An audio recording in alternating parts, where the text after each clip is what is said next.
जय हिंद दोस्तों। कैसे हैं आप सभी लोग। आशा करता हूं आप सभी ठीक होंगे, स्वस्थ होंगे और मौज कर रहे होंगे। मैं अंकित एक बार फिर से आपके अपने YouTube चैनल वासुदेवा एजुकेशन में आपका स्वागत करता हूं। आज का विषय हमारा किसी पढ़ाई से रिलेटेड ना होकर के आज का विषय हमारा देश हित में होगा और देश हित की सबसे बड़ी जो चर्चा का विषय है, सबसे बड़ी जो खबर है, या मैं कहूं कि सोशल मीडिया पर सबसे ज्यादा मोस्ट वैल्यूबल या ट्रेंडिंग जो विषय है आज का, वो है ऑपरेशन सिंदूर। जब ऑपरेशन सिंदूर नाम में इतना दम है तो सोचो काम में कितना दम होगा। और काम भी इतनी सफाई से किया है कि पाकिस्तान के अंदर बैठी जो आतंकी एजेंसियां थी, आतंकी जो संगठन थे, आतंकी जो लोग थे, जहां वो रह रहे थे, वहां पूरा का पूरा लहूलुहान कर दिया, आग की लपटों से दमखा दिया।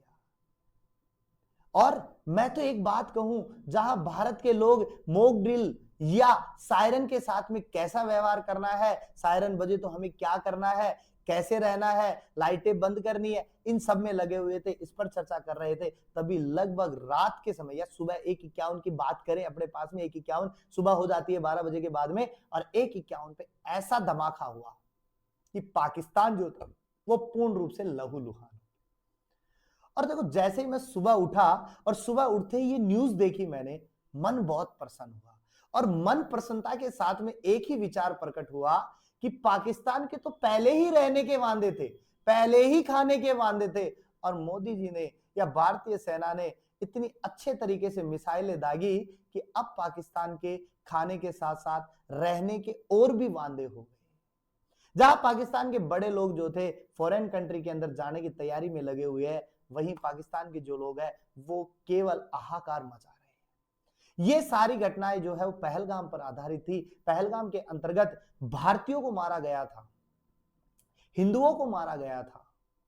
वहीं भारतीय सेना व सरकार के एक फैसले से पाकिस्तान पूरा का पूरा तबाह सा दिखाई दे रहा है।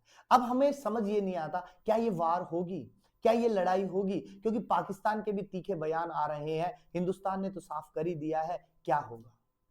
तो ये जो मॉक ड्रिल है ना बेटा, ये पहली बार नहीं हो रहा है। ये 1971 के पाकिस्तान और भारत युद्ध के दौरान भी हुआ था। मॉक ड्रिल जो है वो केवल हमें चेतावनी देगा, युद्ध से प्रारंभ की चेतावनी देगा कि युद्ध हो रहा है, या हवाई फायरिंग जो होगी उनके प्रति चेतावनी देगा। और भारत के अंदर लगभग 244 जिलों के अंतर्गत मॉक ड्रिल या सायरन बजाए जाएंगे। उसमें राजस्थान के भी 28 जिले हैं, या 28 ऐसी जगह है जहां पर मॉक ड्रिल बजेगी।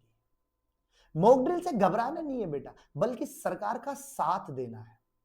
क्यों?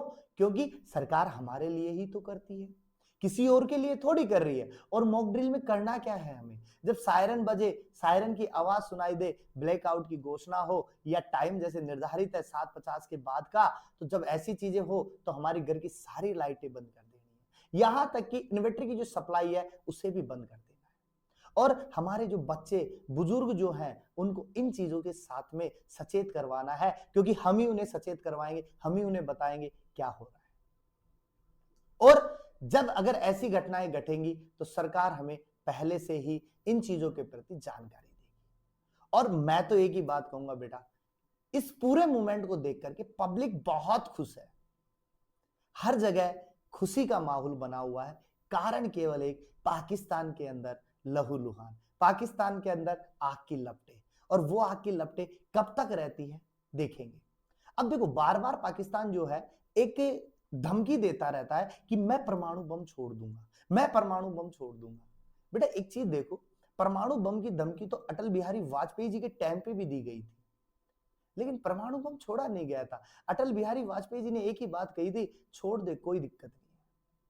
लेकिन सुबह का सूरज पाकिस्तान नहीं देख पाएगा, तो सोचो जितना शांत व्यवहार अटल बिहारी वाजपेयी का था, इतना तो मोदी जी का नहीं है। हमारी प्रेजेंट सरकार का इतना शांत व्यवहार तो नहीं है। जिस प्रकार से एयर स्ट्राइक देखने को मिली है, इतना शांत व्यवहार तो वो भी नहीं दर्शाएंगे।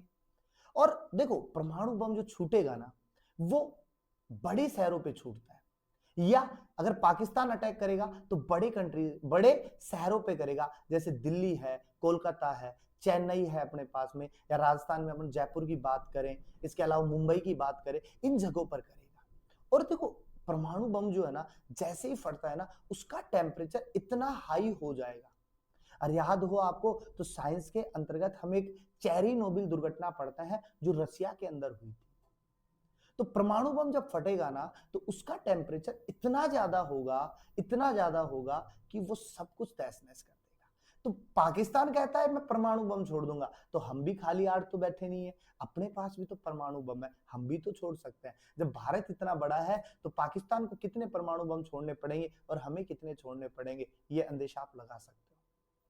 तो सिंपल सी बात है, मॉक ड्रिल के अंतर्गत ब्लैकआउट के समय केवल हमें सरकार का साथ देना है, घरों की लाइटें बंद रखनी है, इन्वर्टर सप्लाई को बंद करना है। अगर आप कार चला रहे हो, बाइक चला रहे हो या बाहर घूम रहे हो, मोबाइल चला रहे हो, तो उस समय साइड में खड़े होकर के अपनी मोबाइल, गाड़ी या बाइक की टॉर्च को बंद करके या लाइट को बंद करके साइड में खड़े हो जाना है कुछ समय के लिए। ये केवल युद्ध से पहले की चेतावनी, युद्धाभास करवाया जा रहा है आपको कि आगे फ्यूचर के अंदर ऐसी कोई घटना घटे तो आप पहले से सतर्क रहो।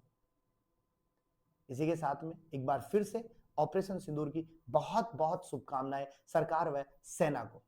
मिलते हैं एक नेक्स्ट वीडियो के साथ में, तब तक के लिए आप बने रहिए हमारे साथ में।